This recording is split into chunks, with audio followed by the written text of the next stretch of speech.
confidence in the future of France is at its lowest. In June 2025, 86% of French people believe the country is heading in the wrong direction. Even more striking, 73% do not trust President Emmanuel Macron. This opinion is confirmed by similar surveys regarding Prime Minister François Bayrou. However, the president himself will not leave his position before 2027. This climate of intense political uncertainty reflects a France torn by its internal divisions and its inconsistent external strategy. This is happening as the world shifts toward fierce multipolarity. Today, as you know, we'll talk about France. Welcome to Terra Bellum. The vote of confidence on September 8, 2025, stands out as a moment that is both crucial and irritating in French political life. François Bayrou, a prime minister without a stable majority, is walking a fine line.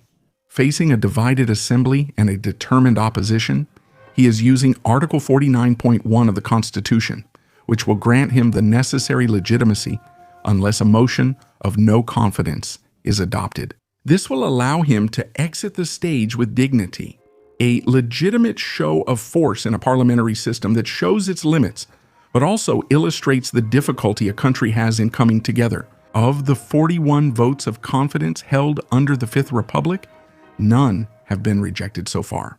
The political scene is an arena where actors, aware of their own contradictions, clash. Bruno Retailleau, president of the Republicans, describes the situation as quite catastrophic by being Minister of the Interior and implicitly supporting Bayrou, who himself is fighting for his political survival. This stance is not some obvious inconsistency, but a well-rehearsed con game. Retailleau and many others harshly criticize a system they took part in, denouncing a Macronism he calls powerless, while trying to please both sides. A gesture with the scent of political maneuvering, but also of tactical opportunism to save his own skin. Emmanuel Macron and François Bayrou are no better off in this dance of power. Both of them knowingly avoided the reforms that could have permanently improved the situation, preferring to play the act of a politician who tries to please everyone at the same time, which ultimately failed to convince and could seal France's fate. Far from being forgotten or innocent, they embody the political turning point where French politics is lost, unable to reconcile its ambitions with the need for solid compromise. The result of this theater is an explosive atmosphere. The debt and the interest burden are enormous, and the government is struggling to scrape together 44 billion euros in savings in a tired and divided country. The French people's record level of distrust is not explained solely by the government's missteps. It reflects a deep frustration with unfulfilled promises, a sense of stagnation, and a political cacophony that fuels the vicious circle of instability. We are seeing a period where personal interests matter more to everyone than national interests. If Bayrou says that France is on the edge of the abyss, he was still there, which exposes today's political decay, just like Retailleau, who were part of the governments that embodied it. In the same way, President Macron, through foreign affairs, distances himself from his primary responsibilities, while the prime minister is reduced to the role of a scapegoat, and the deputies are trapped in a logic of confrontation rather than cooperation. The opposition, for its part, competes in one-upmanship without any credible proposals, while the allies simultaneously promise both stability and a clean break. It is in this noise and confusion that France must make its choice, before the political deadlock turns into a social and economic catastrophe. This vote of confidence is confirmation that, despite a rich political history and a robust institutional system, France could become bogged down in its own inability to govern, for lack of a long-term strategic vision and courageous leaders to provide it. With a debt now nearing 3,345 billion euros, or about 114% of GDP, France's public debt is a colossal burden, far beyond what the country can reasonably bear. Et sans mettre en péril son avenir. It's no secret, but the scale of this debt, combined with a rise in global interest rates, is turning this burden into a real ball and chain. At this stage, the interest payments amount to nearly 67 billion euros per year, which now exceeds the defense budget, excluding pensions. In other words, France spends more on paying for the past than on preparing for its future and protecting its strategic capabilities. This situation reveals another problem. The country is trapped in a system where resources depend more on the goodwill of creditors and financial markets than on sovereign control. Under pressure from the markets and European commitments, the government is proposing an ambitious €44 billion economic plan. This decision, while essential on paper, is reigniting an already explosive social climate. The increase in taxes, the compression of public spending, and the freeze on investments, especially in infrastructure and research, are leading to the very real risk of heightened political and social instability. The French social model and its famous health insurance card, often presented as a pillar of equality, are also being weakened. Citizens' trust is fading, and a growing sense that the sacrifice is one-sided is increasingly burdening much of the population. On the geopolitical level, this mountain of debt reduces the country's room for maneuver. The less France can invest in key sectors, the more it sinks into a subordinate position in the global, multipolar, and, as we've seen enough on this channel, ruthless competition. Towards Russia, Xi Jinping, or the King of Bhutan, neighboring Italy is already a theater of rivalry and is deliberately attracting French entrepreneurs with favorable tax measures. Understand that the strategic weight of a country is no longer measured solely by its military arsenal or even its nuclear deterrence, but also by its ability to direct its investments, mobilize its economy, and steer its public policies in an autonomous and effective manner. For example, Germany, despite its own difficulties, maintains a significantly lower level of debt, around 62% of GDP. This is what guarantees it budgetary stability and a broader economic leeway. That didn't stop Chancellor Merz from stating that it was the end of the German social model. In any case, this partly explains, but not entirely, why Germany still holds the position of undisputed leader of the European Union, and why it is perceived as such by other countries. France, meanwhile, is left with a smaller, sometimes subordinate role. The most troubling part is that this outcome was inevitable. Debt is the result of a repeated political choice. France too often refuses to undertake the necessary structural reforms. Its politicians prefer to postpone the inevitable and chase after ever-increasing public spending for decades, or chase after votes. A dangerous game, since letting its debt grow without changing the model inevitably leads to a spiral of indebtedness and dependence, with geopolitical repercussions that will sooner or later affect the population. This contradiction between the historic ambitions of France, a founding country of the EEC in 1957 and a leading nuclear power, and the contemporary reality of chaotic financial management, reflects a deep-seated problem. Debt is not just an economic problem. It is a symptom of the gap between a France that still wants to have influence on the world stage and a public and political administration that is running out of steam. Because the French economy is still struggling to recover. Growth is estimated at only 0.6% in 2025, according to INSEE and Banque de France, which is less than half the average of the Eurozone at 1.3%. Behind this figure lies a paradox. France, although recognized as an advanced and innovative economy, has productivity that remains almost unchanged. Among the main causes, the first is an unprecedented demographic shift since World War II. In 2025, the number of deaths will exceed the number of births. This change ultimately impacts not only the labor market, but also consumption, and acts as a brake on growth.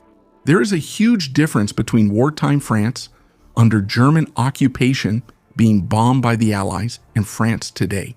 Added to this are persistent structural weaknesses, the rigidity of the labor market characterized by resistance to flexibility, and a complex social protection system, as well as vocational training programs that are often disconnected from the real needs of innovative sectors.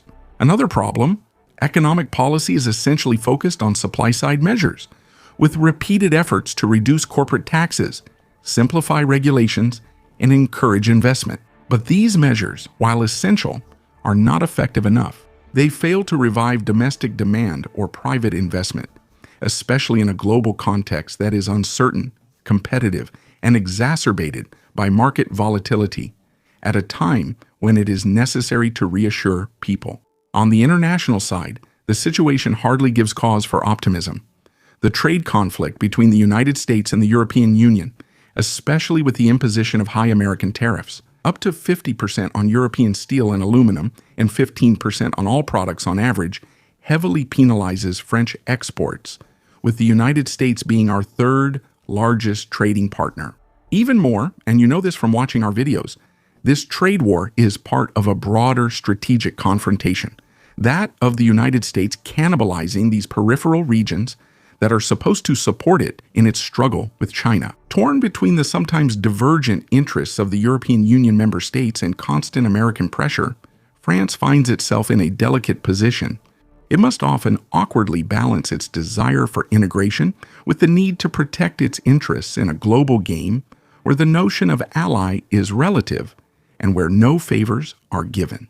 One positive point, however, is that the unemployment rate is relatively stable, around 7.6%, but there are significant regional disparities, indicating that the economy is not able to bring all its citizens on board with a positive project. Household confidence remains fragile, the savings rate is high, and this reflects caution due to uncertainty.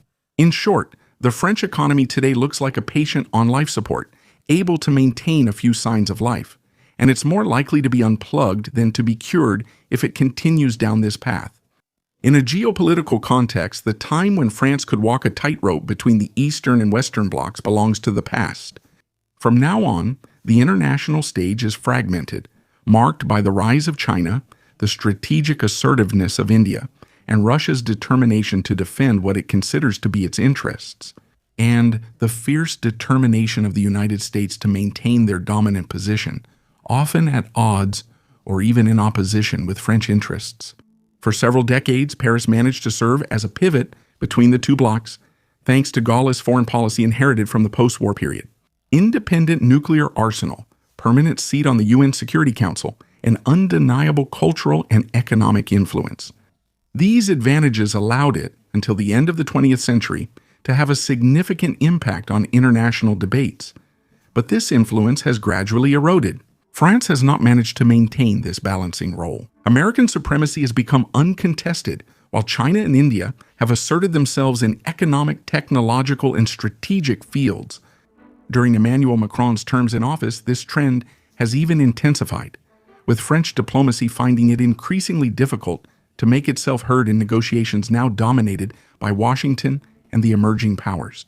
The most striking symbol of this decline was the meeting in 2025 between Donald Trump and Vladimir Putin in Alaska, a pivotal moment which relegates France, like Europe, to a secondary role, more of a spectator than an actor.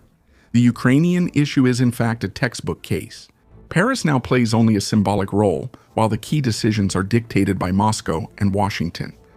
The geopolitical reshuffling is all the more complex as new players are emerging. India, driven by pragmatic diplomacy and regional alliances, or China, which moves forward with a patient and determined strategy. In contrast, France and Europe are struggling to compete, especially since they are now increasingly dependent on the United States for their security, technology, and even their energy. Within the European Union, Paris is trying to promote strategic autonomy, notably by engaging in a nuclear dialogue with Berlin.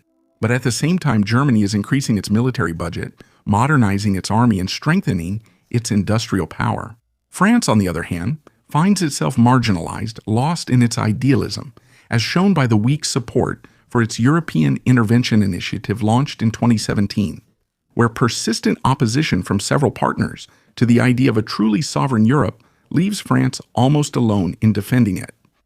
These difficulties are compounded by strategic setbacks, the abandonment of the Sahel, growing tensions around the world, and the blow dealt by the AUKUS Pact in 2021, a real break in trust with the American partner.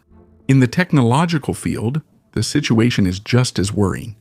French tech is struggling not only against American and Chinese giants, but is also struggling to establish itself even in Europe. The growing dependence on Washington, illustrated by the emergence of a sort of economic NATO in key sectors such as cybersecurity, semiconductors, or AI, further weakens France's ability to maintain real autonomy. Certainly, recent history reminds us that France has already managed to bounce back. Whether it was the cohabitation from 1997 to 2002, when despite social tensions, France maintained its European and transatlantic role, or Jacques Chirac's refusal to follow the United States into Iraq in 2003, a symbolic gesture of independent diplomacy.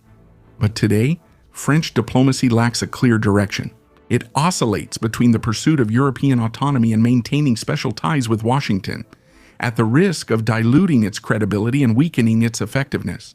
Ultimately, in the face of a multipolar world where new power dynamics are emerging, France is confronted with an urgent necessity to thoroughly rethink its foreign policy and long-term strategic choices, to regain macroeconomic credibility, and to meet the expectations of a population that needs to be reassured rather than frightened. Without this, it risks gradually fading from the international stage.